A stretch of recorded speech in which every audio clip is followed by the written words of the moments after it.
So as you can see, I went pumpkin picking.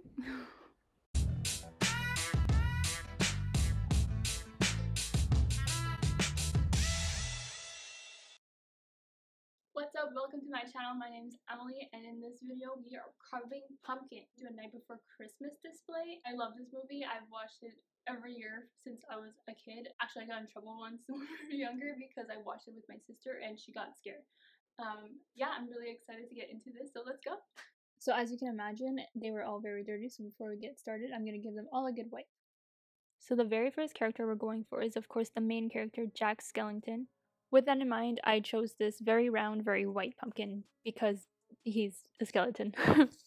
And to do this, of course, obviously we have to cut open the top and pull out all of the pumpkin guts before we start anything. Next, you want to get a stencil of some sort. I printed mine out from my computer. And then you go around the entire perimeter with a pin of some sort to trace out the parts that need to be carved out. Then with a knife, of course, you carve out those parts. Oh, what a nice smile. I don't know why I was so convinced that I could get this done with a bread knife. It wasn't getting the curves right and it was coming out a little jaggedy, so I'm definitely going to go out and get one of those cheap carving kits that they sell at the grocery store before I continue carving. And that's our Jack Skellington. So for the second pumpkin, I found this kind of slightly taller pumpkin because I thought it would be really cool to do one of them as his suit. So step 1 was to obviously paint the entire surface in black. Step 2 was to trace out his undershirt, which is essentially just a deep white V. And then with a Sharpie, I went ahead and traced out the shape of the collar that I wanted so that I knew where to stop and start all of the lines. Well, that's a hot mess. Let's cover that up and try again.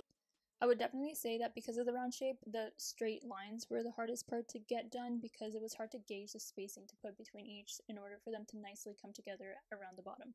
I was over painting the stripes by the time it was time to do the back, and I was actually running low on white paint, so I decided to just keep it simple and keep it black. Why are you here? And that was it for Jack's suit. Next, I wanted to carve out Jack's best friend, Zero, the ghost dog, so I printed out a stencil. I did some adjustments because the way that it was, some things weren't going to come out all that great. Like you can see here that if his ears had been kept this way, it would have been one big hole for his ears, and I wanted to do 2 separate ears. So I did make the top ear go a little higher to add a gap in between the two. Look what I got! I definitely recommend getting one of these kits if you're going to do any pumpkin carving. The thin blades really make it so much easier to make it through all of the curves and any tight corners that you want to make. It only cost me $5 at the grocery store.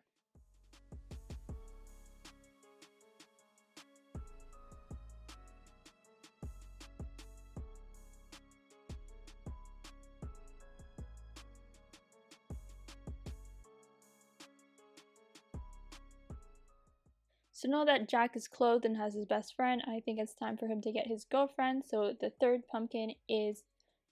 fourth pumpkin is Sally.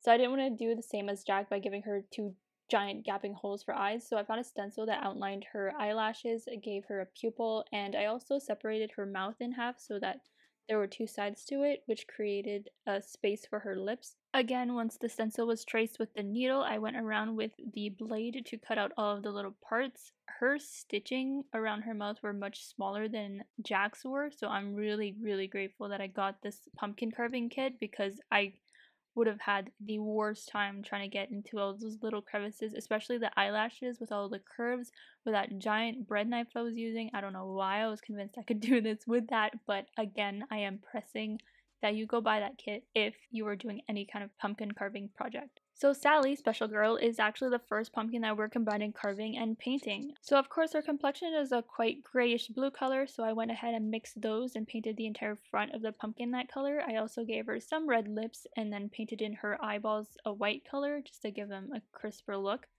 The last step was to paint her hair, so I mixed up a kind of burnt red orangey color to do that, and I did my best to kind of paint in those little front swoops that she has. I know she has like a middle part. Yeah, I realized at this point that her face could have been placed a little lower, but it was too late to do anything about it, so I did my best to just paint around it. And that is it for Sally.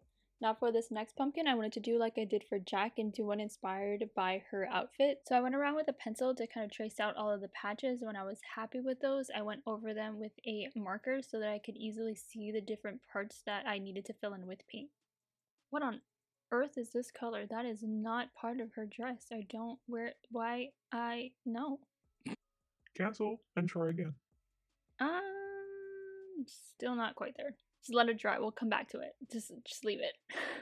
I'm happy to report that the other colors went much better than the first one did, and it was actually quite therapeutic going through the entire thing and matching the colors, although this color did absolutely nothing.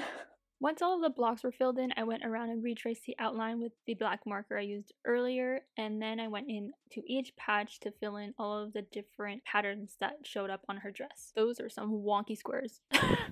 And then the last step was to go around all of those outlines and add all of this stitching to make it look like the patches were, well, patched together. Or quilted together, I guess. I also went in and touched up some of the paint that ended up peeling off. I'm not really sure what caused that, but that was it for Sally's dress. On to the next. The next character I want to work on is the mayor, so I got a squash. Let's see how it goes. I'm wearing a hat indoors because I'm really cold. Again, I'm happy to report that the plan went through smoothly and it worked out just as well as it would have if we carved a pumpkin. Just know that it's a very small hole that you have to shove your hand into. I actually kind of bruised my knuckle on the edge. So the mayor is a two-faced creature. He has a happy face and a very not happy face. And his head kind of swivels around depending on the mood he's in. And for this one I decided I would draw by hand, but seeing as we can't really see anything here, I'm gonna skip ahead to the carving. I realized as I was carving his mouth out that I didn't carve out enough on the inside for the eyes to be able to be carved out, so once I finished with that I went back in to kind of deepen in that hole. And to do that I grabbed my bread knife that I was using earlier and just kind of jabbed at it, trying to cut out as much as I could and made sure that it went above the eyes. Once I was sure that I would clear the rest of his face features, I went ahead and carved out his nose and his eye. His other eye is kind of a swirl shaped, so again, I'm gonna say it. I'm very grateful that I went out and got this kit because that tiny blade is what allowed me to make those tight curves. Now onto the unhappy face. I just turned it over and started tracing on the other side. For some reason, I was mimicking his face. I guess that somehow helped me understand his face and made the drawing easier. And then I went in again with the carving knife, and what this was going to do is have a dual face like the character. Okay, it was getting hot, I had to change. I work all day now, hacking pumpkins all night, it's a lot. You know what, this is why I can't have any of these things. I put off cleaning the palette for like all the colors we used for Sally, and now I have to toss out 3 of my paintbrushes and... Okay, moving on. So we're gonna paint the mayor now, so we're gonna mix up some colors. So I thought this was actually going to take a lot more work than it did, but actually look at the mayor. He's actually pretty simple to paint. He only had like a few colors on each side. He's mostly all teeth and some Major lip lining. Actually really excited to turn this one giant tooth into many teeth by separating the white with some gray. And then for the mad side, it was essentially painting the entire half white, some blue circles around his eyes, yellowing his teeth, and then lip lining some blue around that. And while he was drying, I decided I wanted to do his signature long top hat, so I took out some carton paper and cut out a circle to create the rim. Then I rolled a cone, snipped both ends flat, covered the top, and then stuck that to the rim part. And then the final touch was to stick the hat to the top of the mayor's head, and that was it for him. And then last but not least, the final pumpkin that I am doing today is Oogie Boogie. So for him, I cut out a stencil and I enlarged his face because I really wanted the entire pumpkin to be his head. Skipping forward, not to make you watch this procedure for the 5th time today, we got his face. So to make this pumpkin different, I actually didn't know how I would paint him and I didn't want him to be just carved. So I got 2 of these sheets and traced a oogie shaped head on it and then stitched both layers together, going all the way around with a thick black thread. I didn't have any, so I actually just combined 3 pieces of thread. And then I went around with some scissors to cut off some of the excess, and then I flipped the whole thing inside out before placing it onto the pumpkin. Once the pumpkin was in, I threaded in and out underneath the pumpkin and tightened it closed to enclose the pumpkin in. This made it look like a neck and really gave it that head look.